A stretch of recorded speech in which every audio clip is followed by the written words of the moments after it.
Imagine spending over 300 years, literally centuries, perfecting an absolute culinary masterpiece, only to sit back and watch it get mass-produced, completely altered, and sold under your name. Well, welcome to this King's Academy Explainer. Today, we are stepping right into a high-stakes, 300-year-old mystery that sits perfectly at the intersection of mouth-watering history and, believe it or not, strict intellectual property law. So here is the huge question that kicks this whole thing off. Can a community legally patent a 300-year-old recipe to actually legally stop you from changing it?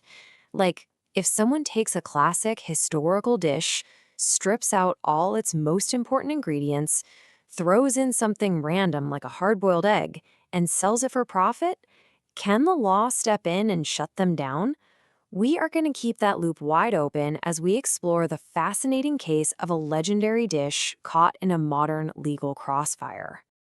Okay, let's dive into this. The subject of our mystery today is lampreis. It's pronounced lump rice, and honestly, unwrapping a warm packet of this stuff is less like opening a meal and a whole lot more like opening a culinary time capsule.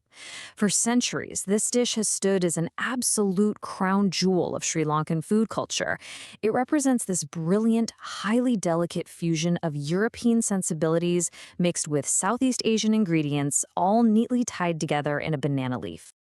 Now, to understand the legal battle here, we first have to understand the sheer precision required to make a true lampreis. It's actually governed by the Dutch Burger Union of Ceylon to preserve its heritage. To be authentic, a packet has to contain highly specific, standardized components. First, you've got short-grain samba or suandal rice cooked in a really rich meat stock. Second, a dry, unthickened, mixed meat curry combining 3 to 4 meats, usually beef, pork, mutton, and chicken. Then we have frikadelles, which are these amazing Dutch-style minced beef meatballs. Next up is brinjal pehi, a deeply savory sweet and sour eggplant pickle paired with a dry ash plantain curry. And finally, the whole thing is topped with blotchen, a pungent, toasted, fermented shrimp paste with chilies. You see, it is a highly engineered orchestra of flavors.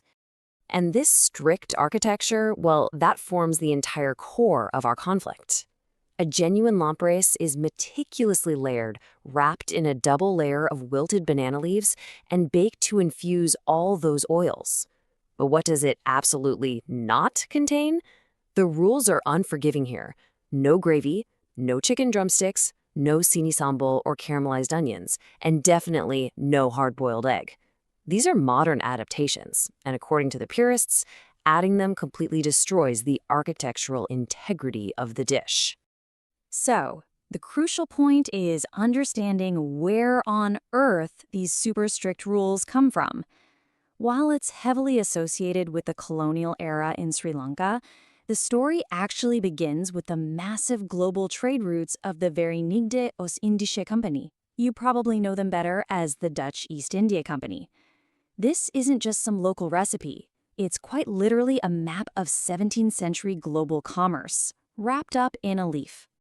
Let's trace it back. In the 1640s, the Dutch set up their primary command center in Batavia, that's modern-day Jakarta, Indonesia. While they were there, merchants encountered lemper, which was this really popular local snack of spiced minced meat stuffed inside glutinous rice and wrapped in a banana leaf. Jump forward to the 1700s, and the Dutch took control of coastal Ceylon, bringing those Indonesian culinary memories right along with them. There, the Dutch settlers intermarried with local Sinhalese, Tamil, and Portuguese populations, which created the Dutch burger community. They took that small Indonesian snack, swapped out the glutinous rice for local sambai, added European meatballs, and basically engineered the modern lampreis into this grand communal Sunday feast. And that brings us to the modern day, where its massive global popularity has led to some pretty aggressive commercialization.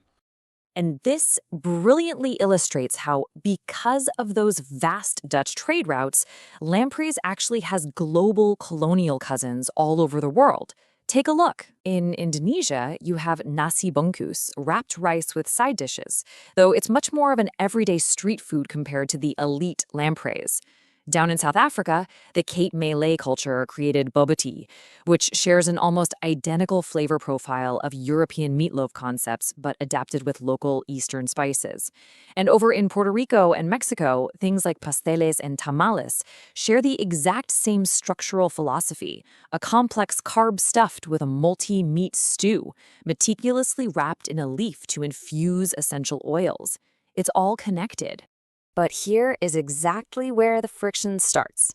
You see, an authentic, traditional lampreys takes up to 2 full days of preparation. 2 whole days. But to maximize profits and cater to different dietary preferences today, mass-market commercial vendors have heavily modified the dish. Nowadays, it is super common to buy a packet labeled lampreys and find a giant chicken leg, fish cutlets, or a boiled egg inside.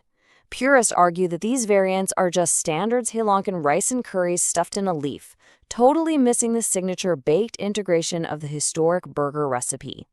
Now, I know some of you watching are acting like a classic doubting Thomas right now. You are probably thinking, come on, food evolves naturally. Who actually cares if someone adds a boiled egg? If it tastes good, sell it. And it's a really fair point to chew on. But doesn't name mean anything if the rules are completely thrown out the window? Make sure you stick around with me until the end of this explainer because you are definitely going to want to see exactly how the rigid letter of the law settles this intense debate. All right, let's transition back to our initial open loop. Can you actually legally stop someone from altering this historic recipe? To solve this mystery, we have to bring in NIPO, the National Intellectual Property Office of Sri Lanka.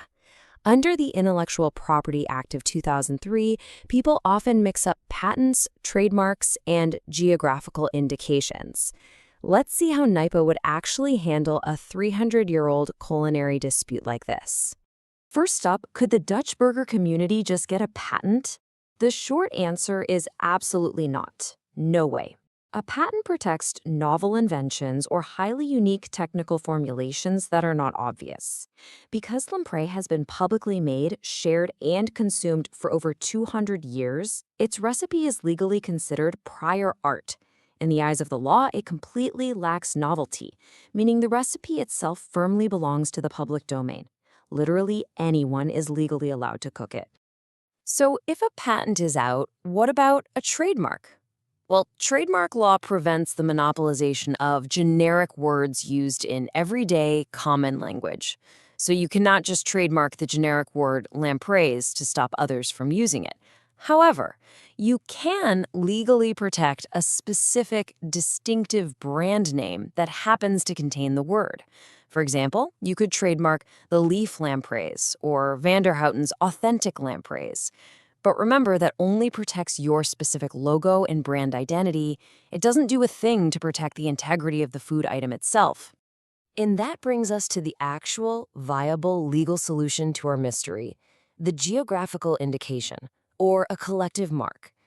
This is the exact same legal framework that dictates that champagne must actually come from the Champagne region of France, or that Neapolitan pizza in Europe adheres to traditional specialty guaranteed status.